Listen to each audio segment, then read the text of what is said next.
हर्षित landmark, सपनों का घर जैसा आप चाहते हैं हम बनाते हैं। 1, 2 एवं 3 BHK ready position flats. Call 9827321321।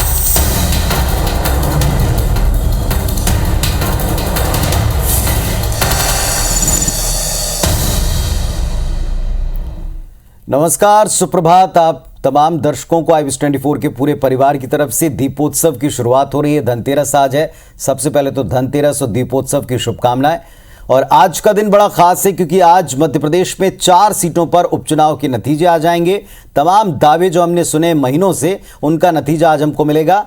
इससे जुड़ी बड़ी खबर, मध्य प्रदेश में 4 सीटों पर एक साथ आज नतीजे आएंगे। कुल मिलाकर अगर हम देश की बात करें तो 32 सीटों पर उपचुनाव हुए और देश भर में 32 और मध्य प्रदेश में 4 सीटें, 3 विधानसभा 1 लोकसभा, इस पर नतीजे आज आएंगे। मध्य प्रदेश की खंडवा लोकसभा समेत पृथ्वीपुर, जोबट और रैगांव, इन 3 विधानसभा सीटों पर उपचुनाव के नतीजे आज आने वाले हैं। सुबह ठीक 8 बजे काउंटिंग की शुरुआत हो जाएगी। अब से चंद मिनटों में निर्वाचन आयोग ने खास तैयारी कर रखी है, सुरक्षा के कड़े बंदोबस्त कर रखे हैं।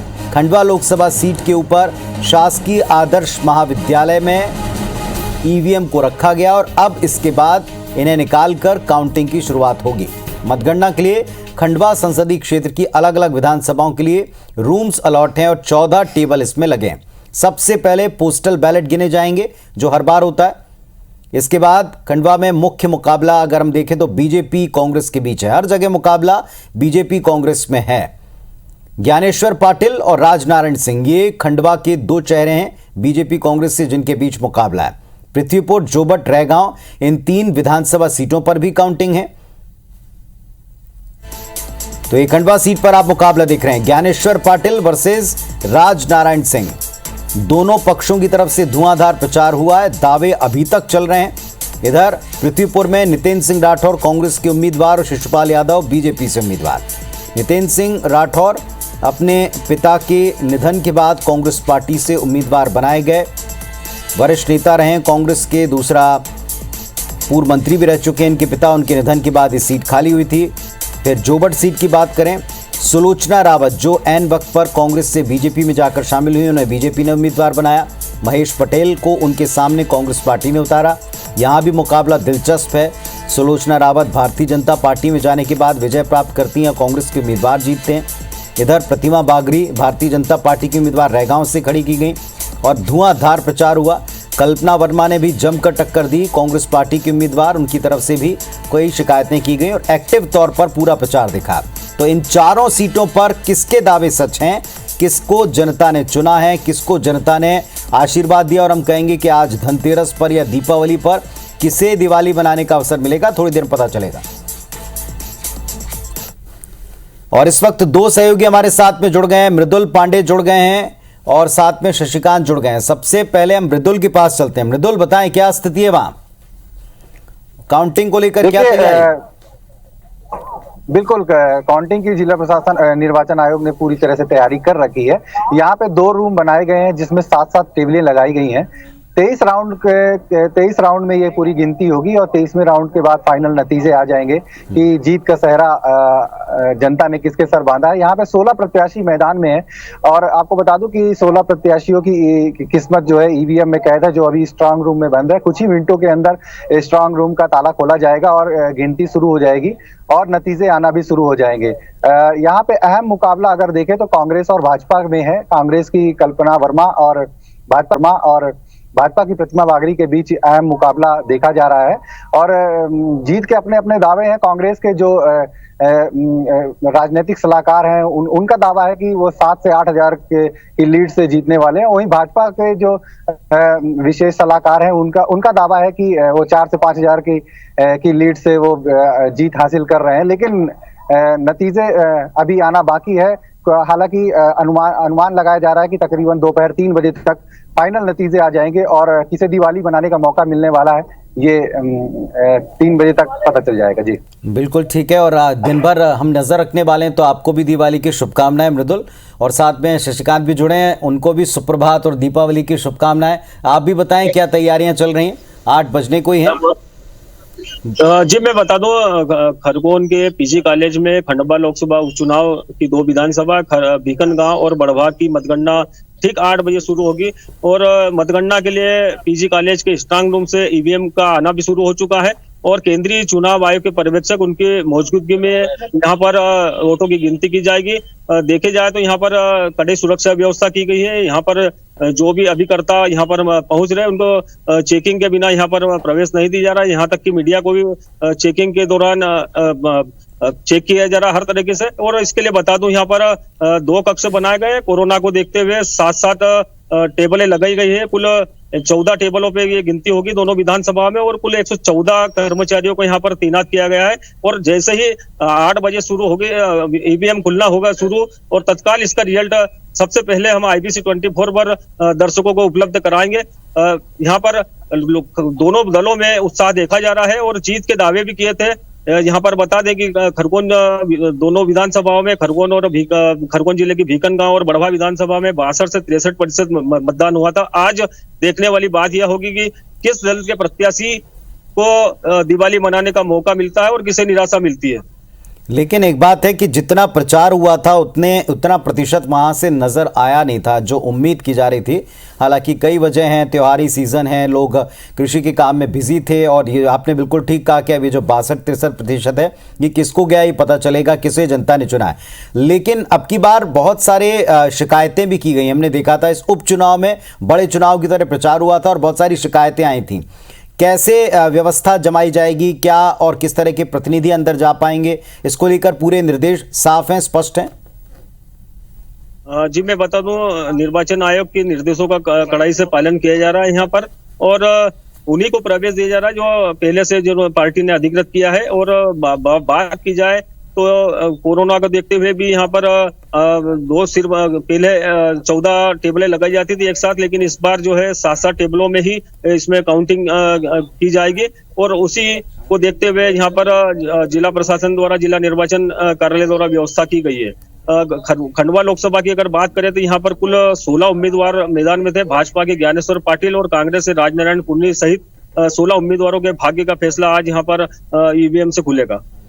चलिए, तो ये इकलौती लोकसभा क्षेत्र की सीट है जिस पे उपचुनाव हुए हैं और जिस तरीके से तैयारी थी दोनों दलों की, जिस तरह का प्रचार था, इसके बाद में किसके पक्ष में नतीजा आता देखना होगा। जोबट से वैभव भी हमको जुड़े देख रहे हैं। वैभव, सुप्रभात, बताएं क्या तैयारी है वहां? अब 8 बज चुका है, काउंटिंग की शुरुआत हो गई होगी। बिल्कुल पुनीत जी, देखिए अलीराजपुर जिला मुख्यालय पर कॉलेज परिसर में मतगणना के लिए तैयारियां पूर्ण हो चुकी है और अभी अभी डाक मतपत्रों की गिनती भी शुरू हो चुकी है। जो अधिकारी कर्मचारी हैं वो सुबह 6:30 बजे से ही आना शुरू हो गए थे। राजनीतिक दलों के जो अभ्यर्थी हैं वे भी लगभग 7 बजे तक यहाँ पहुंच चुके थे। कड़ी सुरक्षा के बाद ही मतगणना स्थल, अगर हम उपचुनाव की बात करें तो लगभग 53% के आसपास यहाँ वोटिंग हुई थी और उसके बाद जो 6 प्रत्याशी जो मैदान में थे उनके आज भाग्य का फैसला आज होने वाला है। जो मतगणना की जो तैयारियां हैं वो प्रशासन ने पूरी कर ली है और अब डाक मतपत्रों की गिनती जो है वो अभी यहाँ पर जारी है।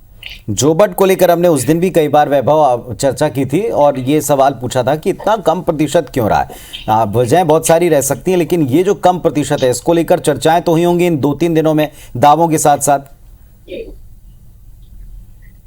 बिल्कुल, देखिए इस जोबट विधानसभा सीट के इतिहास को हमें जानना जरूरी है क्योंकि जब ये जो प्रतिशत है ये पूरे विधानसभा के इतिहास का सबसे ज्यादा प्रतिशत है, जबकि ये आधा है टोटल जो वोटर्स है उनका।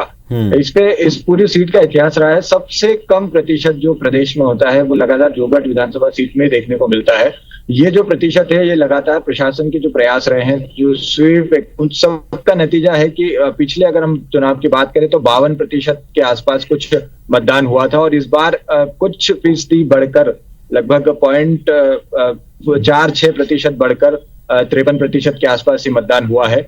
बड़ी वजह अगर हम इसकी बात करें तो पलायन इसकी बड़ी वजह है।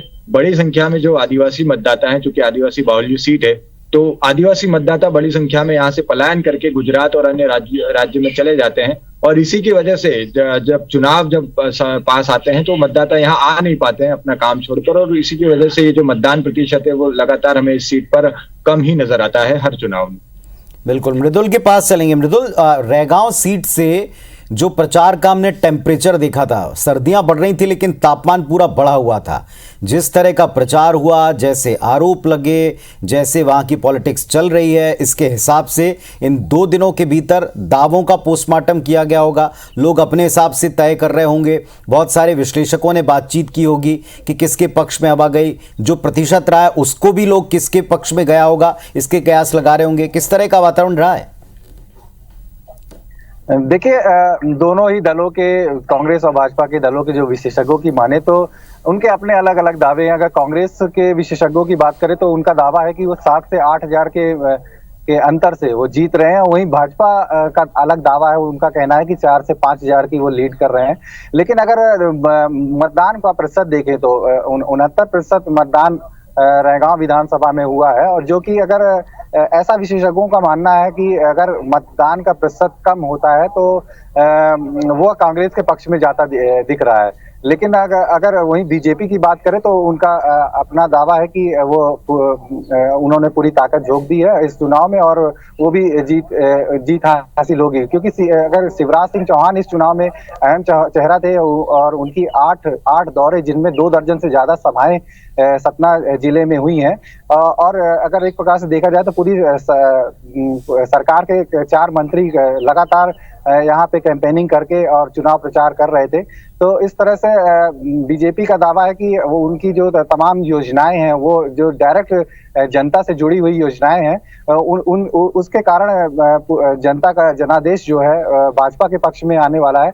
लेकिन कांग्रेस की बात करें तो कांग्रेस का दावा है कि महंगाई एक अहम मुद्दा था जिससे जनता नाराज है, और जिसके कारण जनता ने जनादेश जो दिया है वो कांग्रेस के पक्ष में दिया है। लेकिन अब दिलचस्प मुकाबला होने जा रहा है। कुछ ही मिनटों में जो ईवीएम खुलेंगी और नतीजे आने शुरू होंगे तो देखने वाली बात होगी कि कांग्रेस का दावा सही है कि बीजेपी का, और जनादेश किसकी ओर है, ये देखने योग्य होगा। जी बिल्कुल ठीक। और आप तीनों हमारे साथ में बने रहिए, अपडेट हम लगातार लेते रहेंगे, दर्शकों को पल पल का अपडेट देते रहेंगे। मतगणना की शुरुआत हो गई, और आपको बता दें दर्शकों को, ये सबसे ज़्यादा महत्वपूर्ण इसीलिए है क्योंकि किसी भी राजनीतिक पार्टी का माहौल है या नहीं है, क्या सरकार के प्रति नाराजगी है या सरकार को आशीर्वाद है, ये 4 अलग अलग इलाकों से तय होगा। इसमें हर एक सीट अलग क्षेत्र में पड़ती है। मध्य प्रदेश में जैसे अभी हम बात रैगांव की कर रहे थे, तो जो वो इलाका है विंध्य क्षेत्र का, क्या वहां हुआ है, आदिवासी बहुल जोबट में क्या हुआ है, या फिर जो खंडवा की सीट है जिसके ऊपर केंद्रीय मंत्रियों तक ने प्रचार किया है, तो केंद्र राज्य सरकार के प्रति लोग नाराज हैं या उनको अभी भी महंगाई के बावजूद आशीर्वाद है, सपोर्ट है, ये तय होना, यानी एक सेमीफाइनल के तौर पर इसे देखा जा रहा है। तो हो तो रहे थे 4 सीटों पर उपचुनाव, लेकिन प्रचार ऐसा था कि जैसे मुख्य चुनाव हो, ताकत ऐसी लगाई गई जैसे मुख्य चुनाव हो, और जिस तरीके से ताकत लगाई गई। आज नतीजों का दिन है तो जाहिर सी बात है, एक तो दीपोत्सव की शुरुआत, दूसरा नतीजों की बारी। हमें इस वक्त जो तस्वीरें मिल रही हैं वो प्रत्याशियों की बड़ी धड़कनें और उनके पूजा पाठ की मिल रही हैं। ज्ञानेश्वर पाटिल मंदिर पहुंच गए हैं पूजा पाठ करने के लिए। खंडवा लोकसभा सीट से प्रत्याशी हैं। मतगणना से पहले ज्ञानेश्वर पाटिल हनुमान मंदिर पहुंचे और आज उनका मंगल हो, आज उनकी कामना पूरी हो, ये आशीर्वाद लेने के लिए पहुंचे हुए हैं। तो ये तस्वीरें आप देखें, जाकर के पूजा पाठ किया ज्ञानेश्वर पाटिल ने।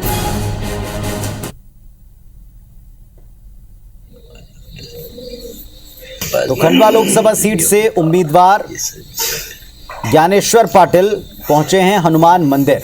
भारतीय जनता पार्टी के उम्मीदवार ज्ञानेश्वर पाटिल, राजनारायण सिंह से उनका मुकाबला है। नंद कुमार सिंह चौहान के निधन के बाद ये सीट खाली हुई थी और इस सीट के ऊपर भारी गहमा गहमी के बाद ज्ञानेश्वर पाटिल का नाम बीजेपी ने तय किया। नंद कुमार सिंह चौहान के हालांकि पुत्र का भी नाम दावेदारों में चल रहा था, लेकिन पाटिल को टिकट दिया पार्टी ने और इनके पक्ष में लगातार धुआंधार प्रचार किया केंद्रीय मंत्रियों तक ने। पंकजा मुंडे आई थी, उन्होंने कई इलाकों में खंडवा के प्रचार किया था और ये कहा था कि एक एक वोट जो है केंद्र की सरकार को जाएगा, मोदी सरकार को जाएगा और इसीलिए आपको वोट करना है। अब देखते हैं कि वो अपील काम की या नहीं की, लेकिन इस वक्त पूजा पाठ और आज उनका मंगल हो ये कामना कर रहे हैं। रोकड़िया हनुमान मंदिर पहुंचे विशेष पूजा अर्चन करने। ये तस्वीर बुरहानपुर की है। तो आज 4 सीटों पर नतीजे आ रहे हैं। मतगणना की शुरुआत एक तरफ हो चुकी है, काउंटिंग की तैयारी है और काउंटिंग की शुरुआत सबसे पहले जो मतपत्र, डाक मतपत्र, उनकी गिनती से होती है। इसके बाद ईवीएम खुलेंगे और ईवीएम की शुरुआत हो जाएगी कि ईवीएम में नतीजे किसके पक्ष में दर्ज हुए हैं। तो मध्य प्रदेश की 4 सीटों पर और कुल मिलाकर देश भर में देखें तो 32 सीटों पर आज नतीजे आ रहे हैं। खंडवा लोकसभा 1 सीट और पृथ्वीपुर, जोबट, रैगांव ये 3 सीटें हैं। मध्य प्रदेश का बुंदेलखंड इलाका, आदिवासी बहुल इलाका, साथ में विंध्य प्रदेश का इलाका और खंडवा यानी मालवा निर्माण का क्षेत्र, इन तमाम जगहों पर 4 अलग अलग क्षेत्र हैं जहां चुनाव का नतीजा बताएगा कि दरअसल प्रदेश का मूड, जनता का मूड क्या है। क्या महंगाई और तमाम चीजों के बावजूद जनता सपोर्ट करती है सरकार को, यह आज तय होगा। और इस वक्त हमारे 2 सहयोगी मोनीश और मृदुल जुड़े हुए हैं। मोनीश भी हमारे साथ में जुड़ गए हैं और मृदुल के पास फिलहाल हम चल रहे हैं। मृदुल, जैसे हम बता रहे हैं कि ये उपचुनाव इंपॉर्टेंट क्यों है, क्योंकि एक तरफ अलग विंध्य प्रदेश की मांग चल रही है, दूसरी तरफ विंध्य प्रदेश को प्रतिनिधित्व दिए जाने को लेकर लगातार नाराजगी की चर्चाएं छिड़ती हैं और इस बीच इस इलाके में चुनाव कितना महत्व रखता है, ये नतीजे कितना महत्व रखते हैं? बिल्कुल पुनीत, अगर हम पिछले विधानसभा चुनाव की बात करें तो यहाँ 7 विधानसभाओं में से 5 में भाजपा ने फतह हासिल की थी और सिर्फ 2 चित्रकूट और सतना विधानसभा में यहाँ पे कांग्रेस का कब्जा था। इस हिसाब से देखा जाए तो भाजपा ने सबसे ज्यादा सीटें जीती थी, लेकिन भाजपा के साथ मुश्किल यह है कि महंगाई एक बड़ा मुद्दा था जिसको लेकर कांग्रेस भी चुनाव प्रचार पर आखिरी दम तक रही। क्योंकि जनता का सीधा कहना था कि ये सरकार बनाने या बिगाड़ने का चुनाव नहीं है, लेकिन सरकार को एक संदेश देने का चुनाव है कि जनता कहीं ना कहीं महंगाई से आहत है, पीड़ित है, अब जनता कहीं ना कहीं नाराज है। तो देखना होगा कि जनता ने महंगाई को चुना है कि विकास को चुना है, क्योंकि भाजपा विकास के मुद्दे को लेकर सामने आई थी। और रैगांव की जनता से भी हमने लगातार कवरेज के दौरान बात की तो उनका कहना था कि लगातार पिछली 5 पंचवर्षीय से यहाँ भाजपा की कब्जा है और लगभग 2003 से यहाँ भाजपा की सरकार है। तो बावजूद इसके भाजपा विकास के मुद्दे को लेकर चल रही है और कांग्रेस ने भी उसी मुद्दे को आड़े हाथों लेते हुए कहा कि जब भाजपा 5 बार से यहाँ पे विधायक है तो यहाँ पे विकास अभी तक नहीं हो पाया। क्योंकि रैगांव विधानसभा की बात करें तो 7 विधानसभा में सबसे पिछड़ी विधानसभा में गिनती आती है। यहाँ पे रोजगार और महंगाई एक अहम मुद्दा था यहाँ पे। और यहाँ के जो मतदाता हैं वे यहाँ सबसे ज्यादा पलायन एक बड़ी समस्या है, क्योंकि रोजगार ना होने के कारण लोग दूसरे शहरों का रुख करते हैं और पलायन करते हैं। और यहाँ पे सबसे ज्यादा देखने वाली बात ये होगी कि भाजपा ने जिस प्रकार से प्रतिष्ठा लगाई है इस चुनाव में, क्योंकि यहाँ पे मुख्यमंत्री के 8 दौरे हुए जिसमें 2 दर्जन से ज्यादा सभाएं हुई। मध्य प्रदेश शासन के 4 मंत्री लगातार कैंपेनिंग करके यहाँ पे चुनाव प्रचार कर रहे थे, पूरा संगठन लगा हुआ था। और वहीं कांग्रेस की बात करें तो कांग्रेस की सिर्फ स्टार प्रचारकों में जो बड़ा चेहरा था कमलनाथ का, उन्होंने 3 सभाएं की और ज्यादातर बागडोर नेता प्रतिपक्ष, जो पूर्व नेता प्रतिपक्ष अजय सिंह राहुल थे, उनके हाथ में थी। कांग्रेस ने ज्यादातर बड़ी सभाओं की जगह नुक्कड़ सभाओं को जोड़ दिया और उसने सिर्फ एक अहम मुद्दा जो महंगाई का था उसको लेकर कांग्रेस आखिरी दम तक चलती रही। अब देखना होगा कि जनता महंगाई के मुद्दे को कांग्रेस के पक्ष में चुनती है कि विकास के मुद्दे को लेकर भाजपा की तरफ रुख करती है, ये तो देखने वाली बात होगी। और नतीजा लगभग दोपहर 3 बजे तक फाइनल आ जाएगा। लेकिन एक बात तो तय है कि कांटे की टक्कर है और दोनों ही प्रत्याशी जो भाजपा और कांग्रेस की है, आखिरी रुझान तक उनकी धड़कनें तो तेज रहने वाली हैं। जी, कितने राउंड्स होने वाले हैं ये थोड़ा सा बताएं मृदुल, किस तरह की जो प्रक्रिया होगी, क्योंकि अभी तो पोस्टल बैलेट है, पोस्टल बैलेट के बाद ईवीएम खुलेंगे, कितनी टेबल्स हैं, कितने राउंड्स चलेंगे और जैसा आप बता रहे हैं 3 बजे तक क्लियर होगा, तो हम क्या माने, जो तस्वीर है वो क्या 12 बजे के आसपास थोड़ी क्लियर हो जाएगी? हम देखिए 23 राउंड में गिनती होनी है और 2 रूम में 7-7 टेबलें लगाई गई हैं। एक साथ 14 ईवीएम्स को लाया जाएगा, दोनों अलग अलग कमरों में 7-7 ईवीएम्स जाएंगी और मतगणना के कार्य शुरू हो जाएगा। और इस पूरे मतगणना के कार्य में 300 कर्मचारी लगाए गए हैं और लगभग हमारा जो अनुमान है कि 16वें राउंड के बाद नतीजे साफ होने शुरू हो जाएंगे। लेकिन मृदुल आप हमारे साथ बने रहिए। इस वक्त हमको देवास से मोनीश दिख रहे हैं। मोनीश, अगर आप मुझे सुन पा रहे हैं बताएं, अपडेट दें। मतगणना शुरू हो गई होगी, क्या चल रहा है, मैं बताएं। बिल्कुल देवास विश्वविद्यालय में यहाँ पर कभी यहाँ पर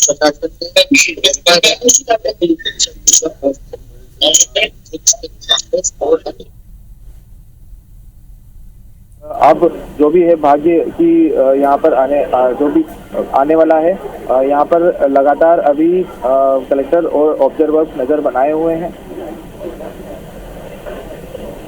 जी आप बता रहे थे ऑब्जर्वर नजर बनाए हुए हैं। इस वक्त कितने राउंड्स चलेंगे, कैसी व्यवस्था की जाएगी, इसका कोई डिटेल हम दर्शकों को बता सकते हैं?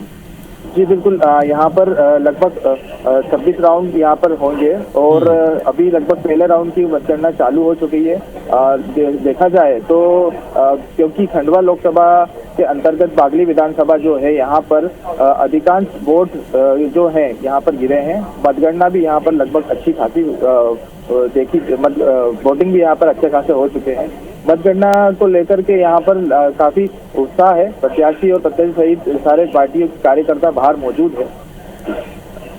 चलिए, आप सब नजर बनाकर रखें, आप सभी से हम अपडेट लेते रहेंगे। 4 सीटों के वो भी उपचुनाव के नतीजे, लेकिन उपचुनाव में प्रचार जो हुआ था वो बड़े स्तर पर हुआ था। स्पेशली भारतीय जनता पार्टी ने इतनी ताबड़तोड़ प्रचार की सभाएं की हैं, खुद मुख्यमंत्री ने, प्रदेश अध्यक्ष ने, केंद्रीय मंत्रियों तक ने कमान संभाली है।